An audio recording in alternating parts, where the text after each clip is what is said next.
నా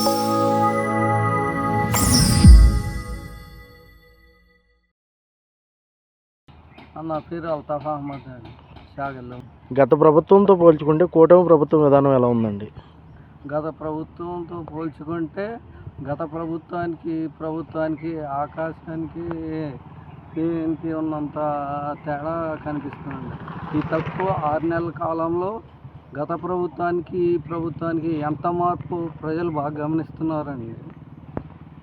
అదే విధంగా చూసుకుంటే మన రోడ్లు తీసుకుంటే గత ప్రభుత్వంలో ఎన్నో ప్రమాదాలు, ఏ రోడ్డుకి వెళ్ళాలన్నా ఈ రోడ్డు బాగుందని చెప్పే ఇది అవసరం లేకుండా అనేక ప్రమాదాలతో ప్రజలు గాయపడటం, మరణించడం జరిగింది. మరి కూటమి ప్రభుత్వం వచ్చిన తర్వాత రోడ్ల పరిస్థితి ఎలా ఉందండి? కూటమి ప్రభుత్వం వచ్చిన తర్వాత ఒక లక్ష్యంతో ప్రతి గ్రామానికి 886 కోట్లు ప్రభుత్వం రాగానే కేటాయించి రోడ్ల కోసం ఎక్కడ ప్రతి గ్రామానికి కూటమి ప్రభుత్వం వచ్చిన తర్వాత 3 కోట్లు 4 కోట్లు అలా పురమాయించి ఎక్కడ కూడా ఒకవైపు రాష్ట్రం సంక్షేమానికి సంయుక్తం అవుతూ అభివృద్ధిని కూడా రెండవ చేత్తో అభివృద్ధిని కూడా తీసుకుని ప్రజల కష్టాల నుండి, ఈ రోడ్ల కష్టాల నుండి అంటే 2 కోట్లు 3 కోట్లు వ్యయాలతో రోడ్ల నిర్మాణాలు చేస్తున్నారు. అలాగే మరి బీసీలకు కూటమి ప్రభుత్వం పెద్దపీట వేస్తుంది, దీనిపై మీ స్పందన అండి? వేస్తుంది. గత ప్రభుత్వం లాగా కాకుండా ఏదో ఒక కులాన్ని పట్టుకొని అధికారులుగా పురమాయించుకొని అధికారులను కూడా తోలుబొమ్మలుగా మార్చి తన ఇష్టం వచ్చినట్టు ప్రభుత్వాన్ని నడపడం కాకుండా బీసీలకి, ఎస్సీలకి, మైనార్టీలకి, అన్ని కులాలకి ప్రాధాన్యత, ముఖ్యంగా బీసీలకి ఎక్కువ ప్రాముఖ్యత ఇస్తూ ఉన్నత పదవులను బీసీలని ఇచ్చేయడం కూడా చాలా సంతోషం. ఈ ప్రభుత్వం, కూటమి ప్రభుత్వం అది చేసి అభివృద్ధి బాటలో వాళ్ళని కూడా కలుపుకుని వెళ్ళడం చాలా సంతోషకరమైన విషయం అండి. అలాగే మనం చూసుకుంటున్న తరుణంలో మరి కూటమి ప్రభుత్వం వచ్చిన తర్వాత విద్యార్థులకు ఏ విధమైనటువంటి సౌకర్యాలు కల్పిస్తున్నారు? కూటమి ప్రభుత్వం వచ్చిన తర్వాత విద్యా వ్యవస్థలో ఈ 6 నెలల్లో సమూహమైన మార్పు మన యువనేత లోకేష్ గారి నాయకత్వంలో చేయడం మొదలెట్టారు.